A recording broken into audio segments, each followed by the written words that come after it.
that you move, so give it to me. Oh, 'cause I already know what you wanna do. Here's the situation, been to every nation. Nobody's ever made me feel the way that you do. You know my motivation, given my reputation. Please excuse me, I don't mean to be rude, but tonight I'm loving you. Oh, you know that tonight I'm loving you. Oh, you know that tonight I'm loving you. You, you, you, you, you, you, you, you, you, you, you, you, you. Tonight I'm loving you.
बहुत ही मान सम्मान के साथ बुलाना चाहूं, ऐसा खुदाई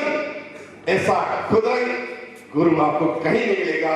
मैं बहुत ही मान सम्मान के साथ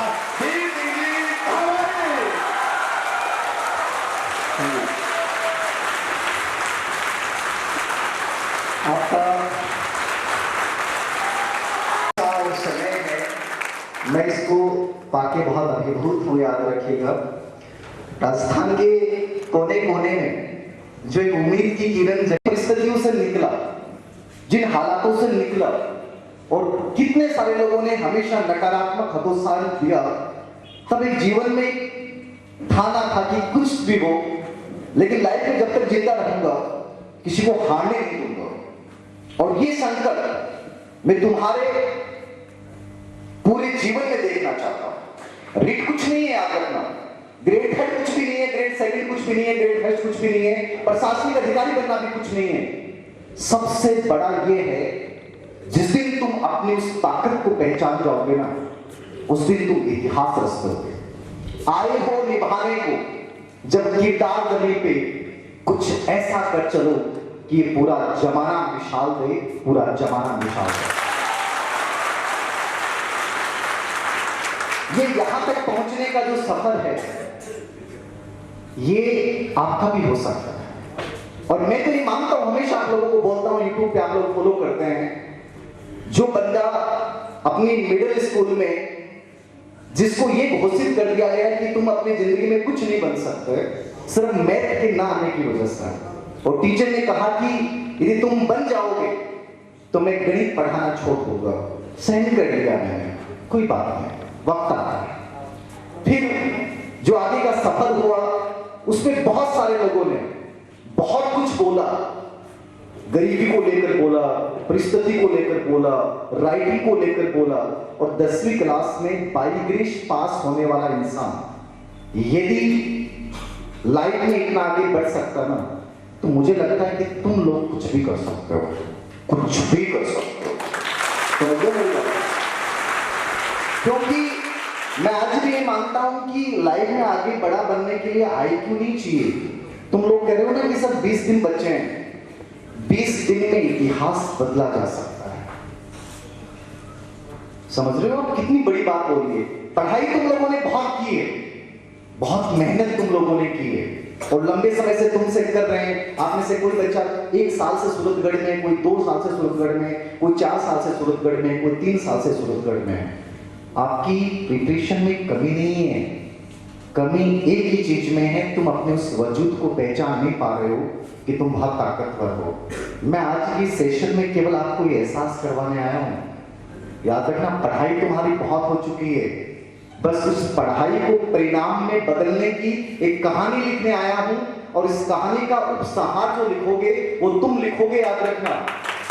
और वो ये होगा कि तुममें से आज के जितने बच्चे आए उनमें से अधिकतर बच्चे मेरे पास आएंगे पेन लेने के लिए, और ये कहेंगे कि सर उस सेमिनार में थे, यही कहेंगे कि सर उस सेमिनार में थे।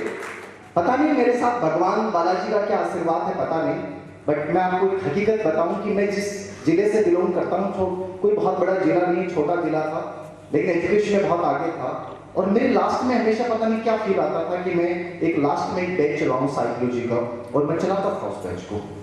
वो बैच जब चलाता था, अब देखो एग्जाम से 1 महीने पहले कोई बैच चलाया जाए, उस समय तक बच्चे ने चाहे कुछ भी नहीं पढ़ा हो, वो बच्चे मेरे पास आते थे।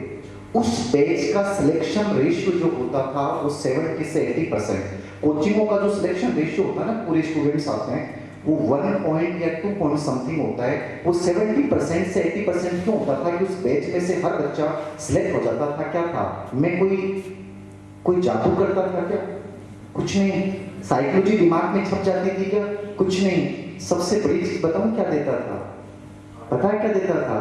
उनको ये एहसास करवाता था कि तुम बहुत ताकतवर हो। तुमने क्या पढ़ा है ये मायने नहीं रखता। मैं आज मैं फिर कह रहा हूं, तुमने कितनी किताबें पढ़ी है मायने नहीं रखता है। तुमने कितने वर्षों से तैयारी और तपस्या साधना की है मायने नहीं रखता है। लेकिन तुम लास्ट टाइम में भी विचलित हो गए ना, तो तुम्हारी 20 साल की तपस्या भी पानी में मिट जाती है, 5 साल की तपस्या पानी में जा सकती है। ये 20 दिन और लास्ट का 1 महीना या 2 महीना जब परीक्षा का होता है ना, इस समय बहुत स्ट्रॉन्ग रहना जरूरी है।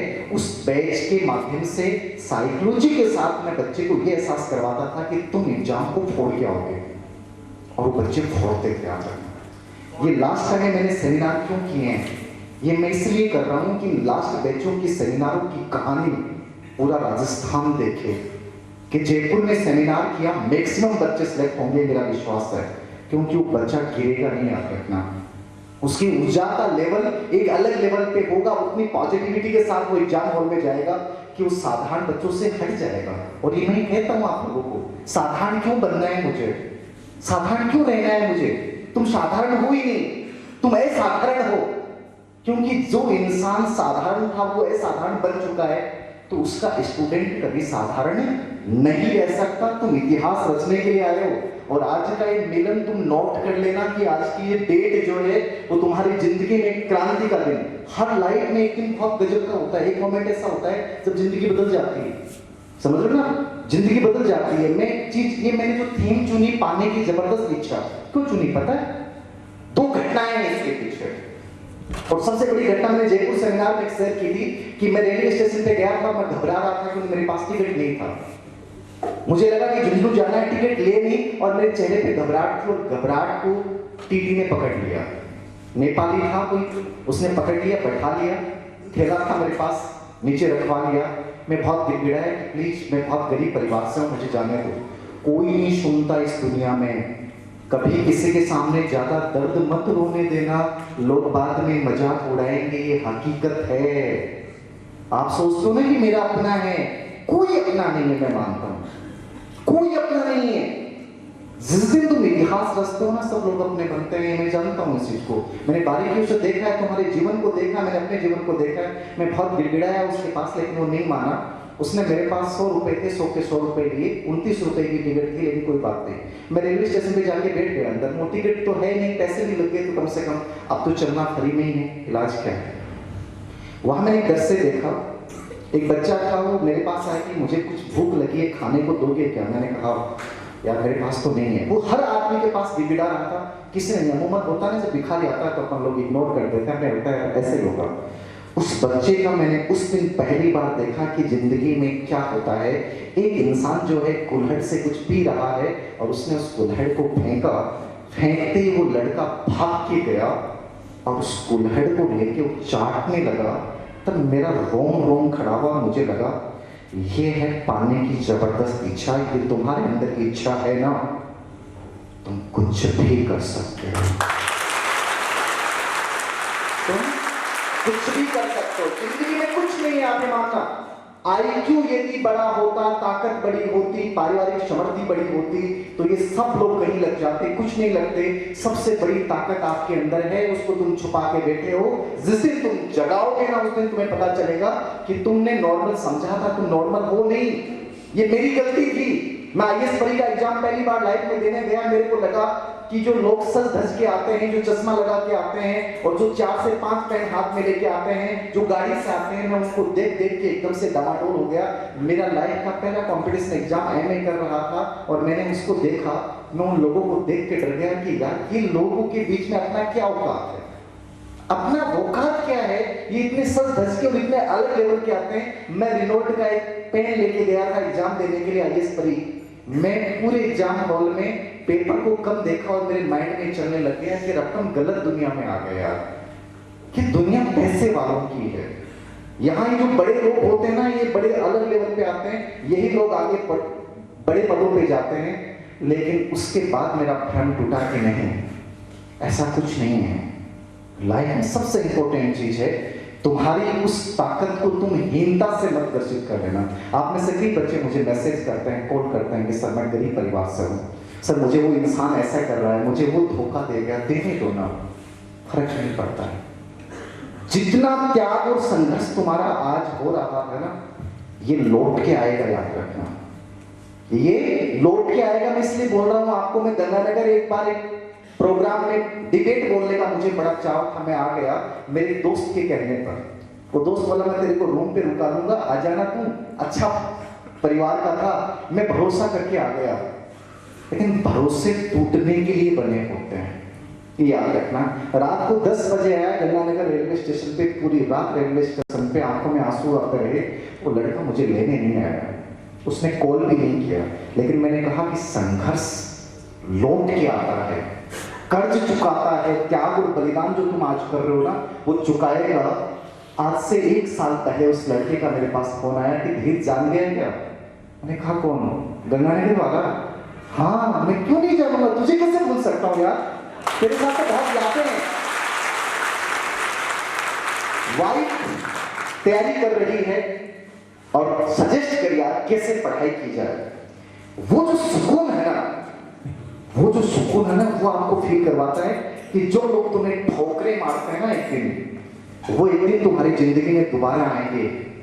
लेकिन उस दिन उनका स्वरूप अलग होगा, तुम्हारा स्वरूप क्या होगा? अलग होगा। यही जीवन की कहानी है, यही जीवन की कहानी है, याद रखना। इसलिए मैं कहता हूं कभी हार मत मान लेना, कमजोर मत बन जाना। तुम 20 दिन में 40 दिन जैसा काम कर सकते हो। हर दिन को तुम बहुत गजब का बना सकते हो, बशर्ते कि तुम्हारे अंदर जो ये मैं जुनून बोल रहा हूं, ये इच्छा शक्ति बोल रहा हूं, ये तुम्हारे अंदर आ जाए, कुछ भी कर सकते हो।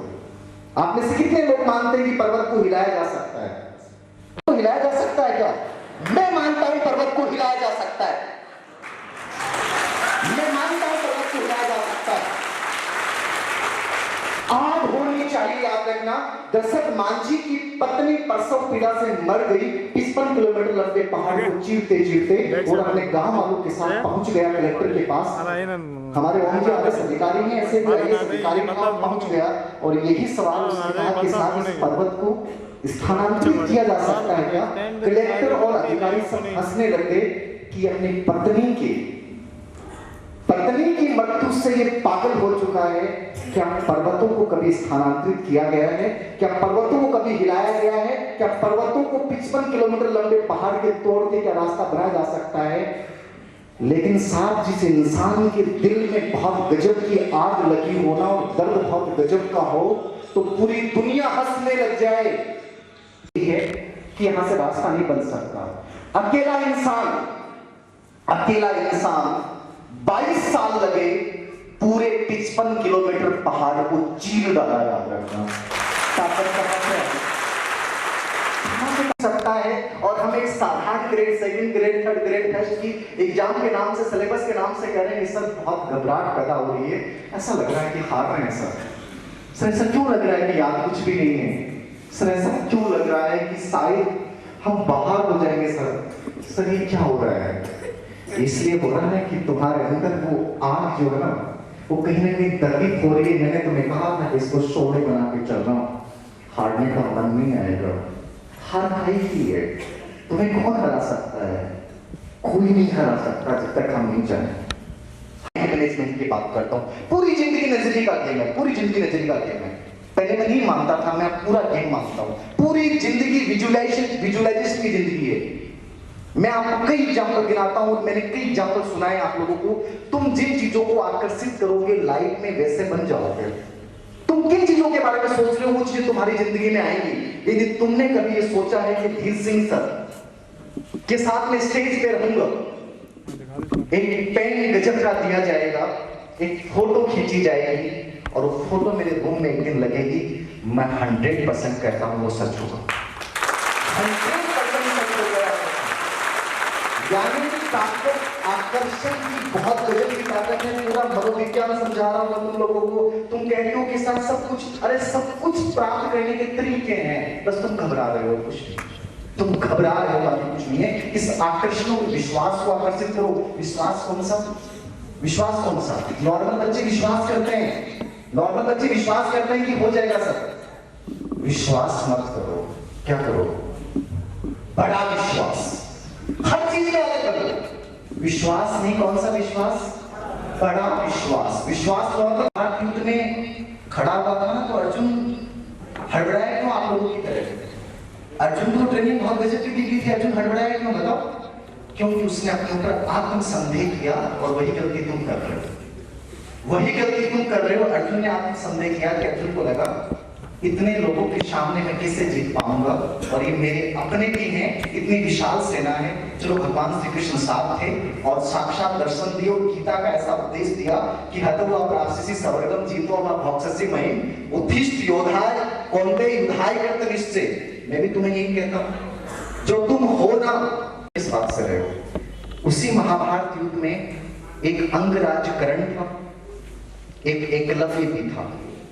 उनका कॉन्फिडेंस सबसे गजब का माना जाता है। बताओ, अंग्रेज परिणाम की चिंता लिए बैठे हैं ना, जो परिणाम की चिंता लिए बैठे हैं, याद रखना वो कमजोर होते जा रहे हैं। अंगराज कर्ण को परिणाम की चिंता नहीं थी। वो किसके लिए लड़ रहा था?